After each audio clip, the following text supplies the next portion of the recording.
Semana passada nós falamos sobre a vida de Abel, não é? E eu quero, nesta manhã, que a gente possa...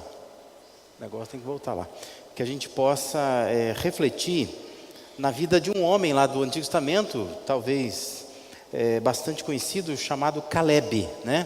E para isso eu quero te convidar a abrir a sua Bíblia no livro de Números, capítulo 14, versos de 20 a 24. Nós temos na projeção ali tão somente o versículo 24, eu vou pedir que você leia comigo depois, mas eu quero ler agora os primeiros versículos aí de 20 a 23, e a hora que chegar no 24 eu vou pedir que você possa me acompanhar nessa leitura aí, tá bom? Faz parte de um momento daqueles diálogos entre Deus e Moisés, não é? Que é uma relação muito interessante, se você ler isso no livro de Números, Êxodo também, as conversas que Moisés tem com Deus. E neste momento aqui que nós vamos ler, Deus está furioso com o povo. E o Moisés entra como intercessor. E o que nós vamos ler agora aqui faz parte da resposta de Deus àquilo que Moisés estava pedindo para Deus. Então, a partir do verso 20, diz assim: o Senhor respondeu: eu os perdoei conforme você pediu. No entanto, juro pela glória do Senhor, que enche toda a terra, que nenhum dos que viram a minha glória e os sinais miraculosos que realizei no Egito e no deserto, e me puseram à prova e me desobedeceram 10 vezes, nenhum deles chegará a ver a terra que prometi com juramento aos seus antepassados. Ninguém que me tratou com desprezo haverá. Vamos ler juntos agora o versículo 24, vamos lá? Mas, como meu servo Caleb tem outro espírito e me segue com integridade, eu o farei entrar na terra que foi observar, e seus descendentes a herdarão. Amém? Vamos recordar um pouco essa história, né? A gente sabe que o povo de Deus acabou ficando cativo, escravo no Egito. E Deus então, pela instrumentalidade de Moisés, ele vai tirar esse povo do Egito e levar esse povo de volta à sua terra, na verdade, mas era uma terra prometida, a terra de Canaã. Só que quando chega próximo da terra, Deus orienta então que se pegue 12 espias, simbolizando as tribos, cada um de uma tribo, para que pudesse observar a terra e voltar com o relatório. E o que acontece é que esses 12 voltam. Dentre os 12, os mais expoentes conhecidos é o Josué e o Caleb. 10 daqueles homens dão um relatório extremamente negativo. Eles vão dizer assim: olha, não vale a pena entrar na terra, porque tem gigantes naquela terra, aquelas pessoas vão massacrar a gente, é uma missão suicida, nós vamos entrar lá, nós vamos passar vergonha, não dá. E é isso que acontece, diz que o povo começa a chorar, porque imagina você chegar depois de uma caminhada, e nós estamos falando aqui de 40 anos, numa expectativa que nós vamos entrar agora numa terra prometida. E a hora que chega, não dá para entrar, porque quem foi na frente está dizendo que não vale a pena entrar, que é perigoso entrar. E aí então, só 2 homens, o Josué e o Caleb, diz: gente, vamos lá. Tem problema? Tem, mas nós vamos vencer, nós vamos conseguir entrar. Quando a gente olha para essa história, especialmente o Caleb, ele é um exemplo de uma pessoa que viveu para a glória de Deus, que por meio da sua vida, ele promoveu a glória de Deus. Essa é a nossa ideia aqui, que nós queremos pensar durante esse mês de fevereiro. Que você pense como é que através da sua vida você pode fazer com que Deus seja glorificado pela maneira que você tem de viver, de encarar a vida. Mas o que se destacava então, olhando para Caleb como exemplo disso? O que se destacava na sua vida. Não está mudando aqui, está ligado. Puder me acompanhar aí, ô Wilson, por favor. Em primeiro lugar, a perspectiva de Caleb era diferente. Se você observar o capítulo 13, voltando um pouco na sua Bíblia, versículo 30, diz assim: então Caleb fez calar o povo perante Moisés e disse: eia, subamos e possuamos a terra, porque certamente prevaleceremos contra ela. Guarde uma coisa na sua cabeça: Deus, Ele ama, Deus aprecia e Deus recompensa essas perspectivas positivas, não é? Esse óculos que a gente coloca para enxergar a vida, que nós chamamos de otimismo, por uma ótica positiva. O Caleb está tendo uma ótica positiva. Ele está dizendo ao povo: gente, vamos lá, vamos subir, nós vamos vencer, nós vamos prevalecer contra eles. E por que Deus gosta disso? Porque isso combina mais com o caráter de Deus. Se você ler a Escritura com calma, você percebe isso. Deus é assim. Deus é o Deus que Ele não quer ver dificuldades, não que elas não existam. A perspectiva de Deus sempre é positiva. Se você olhar para algumas histórias que Deus tira às vezes o recurso do povo, da pessoa, soldados da guerra, para dizer assim, ó, vocês vão vencer, apesar da dificuldade, né? Então, isso combina com o caráter de Deus. Isso também impulsiona a vida, porque faz vencer o medo. Porque essa é a dinâmica da fé. Você tem uma experiência de medo para poder vencer, então. É isso que Caleb está motivando o povo a fazer. E demonstra muito mais confiança em Deus. A perspectiva de Caleb glorificava a Deus. Tem um outro texto que fala sobre o caso de Abraão, né, como exemplo também de alguém assim. Paulo, falando sobre ele em Romanos 4, versos 18 a 21, diz assim: Abraão, eu acho interessante as expressões, né? Esperando contra a esperança, creu, para vir a ser pai de muitas nações, segundo lhe fora dito, assim será a sua descendência. E sem enfraquecer na fé, embora levasse em conta o seu próprio corpo, amortecido, sendo já de 100 anos, e a idade avançada de Sara, não duvidou por incredulidade da promessa de Deus, mas pela fé se fortaleceu, dando glória a Deus, estando plenamente convicto de que Ele era poderoso para cumprir o que lhe prometera. Se você pegar a sua Bíblia em Romanos 4 e ficar grifando ali, quantas coisas contrárias a Abraão, e como ele vence isso, uma perspectiva positiva. Ele creu. Não tinha motivo nenhum para crer, mas ele creu. Então, coloca isso na sua mente. Deus ama, aprecia, recompensa perspectivas positivas. Deus gosta quando a gente coloca esse óculos do otimismo, o que nos faz entender também que, em contrapartida, Deus não gosta de gente negativa. Deus não gosta de gente que só olha para o problema, de pessoas que estão o tempo todo tomadas pela negatividade. E por que isso? Porque isso atrapalha a nossa caminhada de fé. A gente não põe a confiança no Senhor. Por isso Deus não gosta de pessoas assim. Então, você quer viver para a glória de Deus? Avalie a sua perspectiva.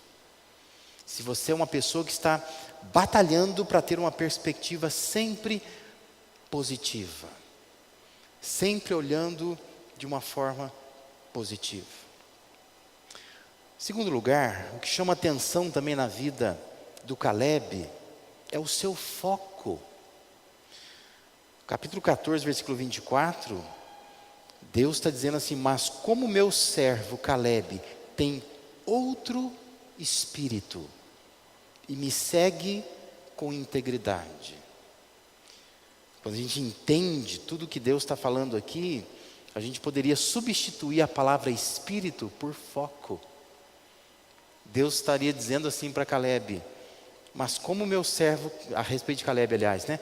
Mas como meu servo Calebe tem outro foco e me serve com integridade, o foco dele é diferente. Toda situação possui dois lados. Tem um lado bom e um lado ruim. A questão de Calebe não é que ele estava negando que havia de fato gigantes naquela terra. A questão de Calebe era o foco, aonde põe os olhos. Você sabe disso. Todos nós temos uma lista de coisas boas, uma lista de coisas ruins na vida, não é? Aonde você põe os seus olhos? Qual é o seu foco? Há pessoas que vão focalizar o tempo todo o lado escuro da vida. Os problemas, as dívidas, as doenças, as dificuldades, e elas focam naquilo. E há pessoas que têm tudo aquilo, têm a lista negativa, mas o foco está naquela lista de coisas boas, sabe? Apesar das dívidas, eu tenho uma boa família. Apesar disso, eu tenho isso, sabe? Você vê duas coisas. Mas aonde que você põe o seu foco? Aonde os olhos estão fixos? Números 14, versículos de 6 a 9, veja como que o Josué, que é o companheiro de Calebe, e o Calebe, chamado aí no texto de filho de Jefoné, como que eles reagem ao relatório negativo dos 10 espias. Diz que eles rasgaram as suas vestes e disseram a toda a comunidade dos israelitas: a terra que percorremos em missão de reconhecimento é excelente. Olha o foco deles, né? É excelente. Se o Senhor se agradar de nós, Ele nos fará entrar nesta terra, onde manam leite e mel, e a dará a nós. Somente não sejam rebeldes contra o Senhor, e não tenham medo do povo da terra, porque nós os devoraremos como se fossem pão. A proteção deles se foi, mas o Senhor está conosco. Não tenham medo deles. Percebe o foco? Na fala do Josué e do Calebe, eles estão dizendo: de fato tem homens gigantes ali.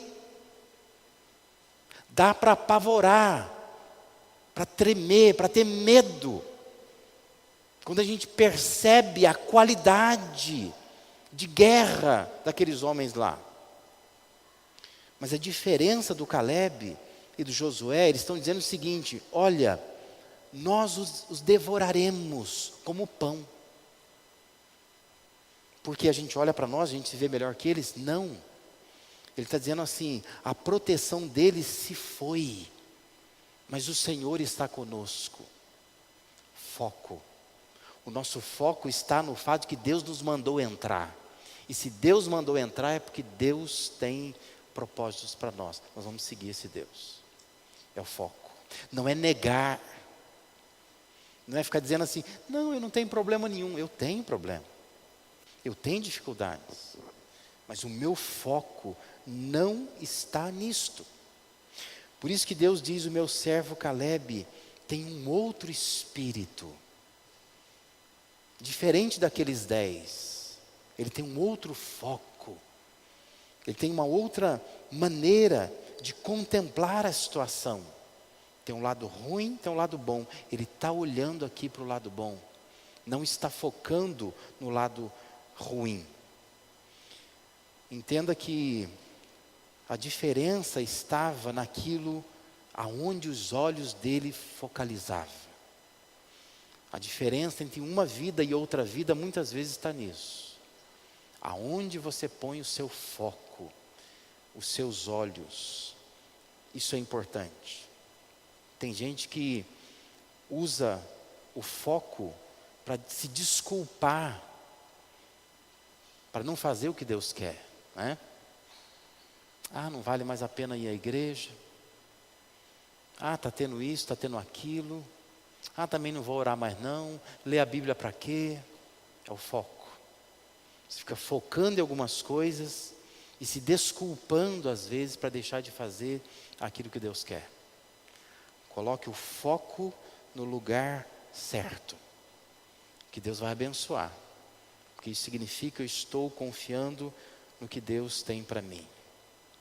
Em terceiro e último lugar, chama a atenção também a vida de Caleb. Ele glorificava a Deus na sua vida por causa da sua consciência.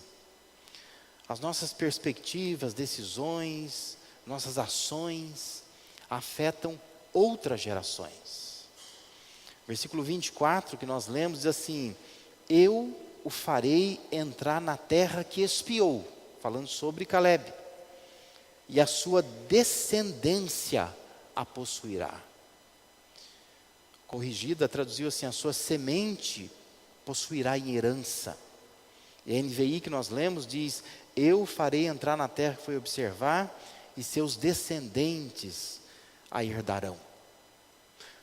Nós abrimos caminho, nós preparamos terreno para outros virão. Filhos, netos e por aí vai. É bonita a forma como nós encontramos diferentes livros do Antigo Testamento falando sobre a vida de Caleb e como a sua família foi abençoada por causa da sua vida. A sua descendência foi abençoada. Por exemplo, Deuteronômio capítulo 1, o versos 35 e 36 diz assim: ninguém desta geração má verá a boa terra que jurei dar aos seus antepassados, exceto Caleb, filho de Jefoné. Ele a verá, e eu darei a ele e a seus descendentes a terra em que pisou, pois seguiu o Senhor de todo o coração. Deus abençoando a família, as gerações de Caleb, por causa da sua fidelidade, da maneira como ele encarou aquele momento difícil na vida dele, na vida do seu povo.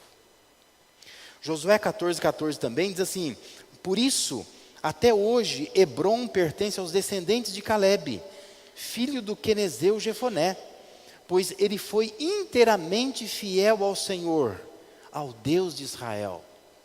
Herdou Hebrom porque foi inteiramente fiel ao Senhor, ao Deus de Israel. Mas eu penso assim: o que Caleb fez, gente? Simplesmente ele ficou abraçado naquela perspectiva positiva, ficou focalizado no fato de que Deus o ajudaria a vencer. Só isso. Não estamos falando de um grande feito, estamos falando de uma palavra. Só isso. Você vê que diferença? Aquela palavra do Caleb para Deus significava fidelidade. Porque às vezes uma palavra nossa desanima um povo inteiro, não é? A palavra é importante. Aquela palavra para não desanimar o povo, para não desvirtuar o povo. Quer viver para glorificar a Deus? Desenvolva essa consciência de que a sua vida pode provocar o chamado efeito dominó, sabe? Já brincou disso? Você monta lá o dominózinho, você derruba uma pecinha aqui, vai, derruba a última lá.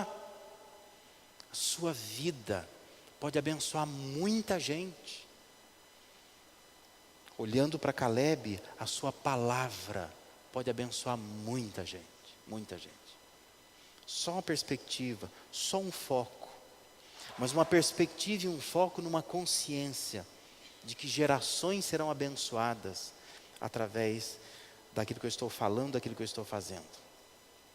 Essa perspectiva segundo Deus, esse foco na fé, apesar das dificuldades, e a consciência de que o Caleb era responsável por motivar a sua geração e deixar uma herança de fé aos seus descendentes, fez Caleb nunca desistir, nunca. Quando você olha para Josué capítulo 14, é a última vez que se fala de Caleb. E é um momento na vida de Caleb em que ele está pedindo para Josué: me dá a terra que Deus prometeu. Josué 14, versículos 7 a 13, diz assim, Caleb dizendo: eu tinha 40 anos, quando Moisés, servo do Senhor, enviou-me de Cades Barneia para espionar a terra. Eu lhe dei um relatório digno de confiança, mas os meus irmãos israelitas que foram comigo fizeram o povo desanimar-se de medo. Eu, porém, fui inteiramente fiel ao Senhor, ao meu Deus. Por isso, naquele dia Moisés me jurou: certamente a terra em que você pisou será uma herança perpétua para você e para os seus descendentes, porquanto você foi inteiramente fiel ao Senhor, ao meu Deus. Pois bem, o Senhor manteve-me vivo como prometeu. E foi há 45 anos que ele disse isso a Moisés, quando Israel caminhava pelo deserto. Por isso aqui estou hoje, com 85 anos de idade. Ainda estou tão forte como no dia em que Moisés me enviou. Tenho agora tanto vigor para ir à guerra como naquela época. Dê-me, pois, a região montanhosa que naquela ocasião o Senhor me prometeu. Na época, você ficou sabendo que os Enaquins lá viviam, com as suas cidades grandes e fortificadas. Mas se o Senhor estiver comigo, eu os expulsarei de lá, como ele prometeu. Então Josué abençoou Calebe, filho de Jefoné, e lhe deu Hebrom por herança. Não sei se você faz essas relações, mas Hebrom era a terra dos gigantes. Aquilo que mais meteu medo nos israelitas para entrar na terra é o pedaço que 45 anos depois o Calebe está pedindo. Me dá aquele pedaço lá, aonde tem os Enaquins, aonde os homens são grandes. Eu quero aquilo lá, aquilo que eles ficavam com medo de entrar. Hoje eu estou com 85 anos, e eu quero provar que o meu Deus é fiel. Com 85 anos eu vou vencer aquele povo lá. Eu quero exterminar esses gigantes da terra, porque eu quero mostrar que aqueles 10 espias estavam errados no seu relatório. Gente, é de arrepiar. E diz que o Calebe conquistou Hebrom. E até os dias de hoje, diz lá no texto, Hebrom pertence à geração de Calebe. Porque ele não teve medo. Ele foi lá e conquistou justamente o pedaço que mais infundia terror ao povo de Israel. Que Deus te abençoe nessa manhã.